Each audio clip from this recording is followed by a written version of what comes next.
அனைவருக்கும் வணக்கம். ஸ்ரீ வியாச ஜோதிடம் தங்கள் அனைவரையும் அன்புடன் வரவேற்கிறது.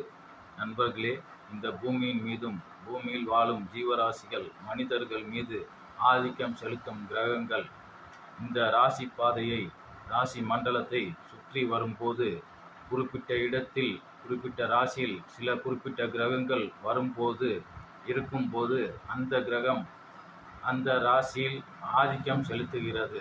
அவ்வாறு அதிக ஆதிக்கம் செலுத்தும் இடமாக இருப்பதால் அந்த ராசியை அந்த கிரகத்தின் வீடாக பாவிக்கப்படுகிறது.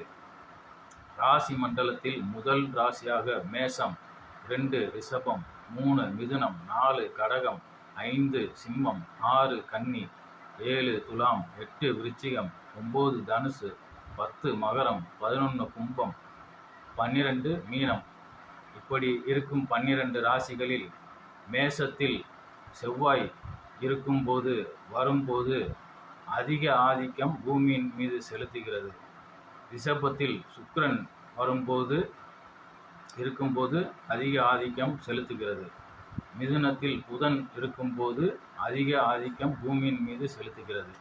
கடகத்தில் சந்திரன் வரும்போது அதிக ஆதிக்கத்தை செலுத்துகிறது. சிம்மத்தில் சூரியன், கன்னியில் புதன், துலாத்தில் சுக்கிரன், விருச்சிகத்தில் செவ்வாய், தனுசில் குரு, மகரத்தில் சனி, கும்பத்தில் சனி, மீனத்தில் குரு இருக்கும்போது அந்தந்த கிரகங்கள் பூமியின் மீது அதிக ஆதிக்கம் செலுத்துகிறது. அந்த இடத்தில் அதிக ஆதிக்கம் செலுத்துவதால் அந்தந்த கிரகங்களுக்கு அந்த ராசிகள் வீடாக ஒதுக்கப்படுகின்றன. இந்த இடத்தில், அதாவது அந்த குறிப்பிட்ட ராசியில் குறிப்பிட்ட கிரகங்கள் ஆதிக்கம் செலுத்தும் வீடுகளாக இருப்பதால் அந்த வீடுகள் ஆட்சி வீடுகள் என்று கூறப்படுகிறது. நண்பர்களே, யூடியூப் வரலாற்றிலே எனக்கு தெரிந்து ஜாதகத்திற்கான முழு பலனையும் கூறுவது நான் மட்டும்தான் என்று நினைக்கிறேன்.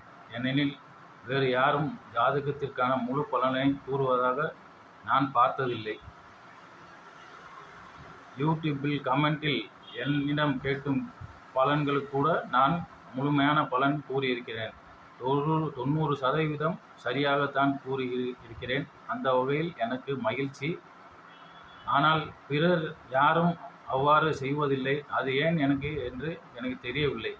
ஒருவேளை அவர்கள் முழு பலனையும் கூறினால் அவர்களால் கூற முடியாதோ என்று அஞ்சுகிறார்களா, அல்லது முழு பலனையும் கூறினால் தவறாக கூறி அவர்களின் வண்டவாளம் வெளிவந்து விடுமா என்று எண்ணுகிறார்களா என்று தெரியவில்லை.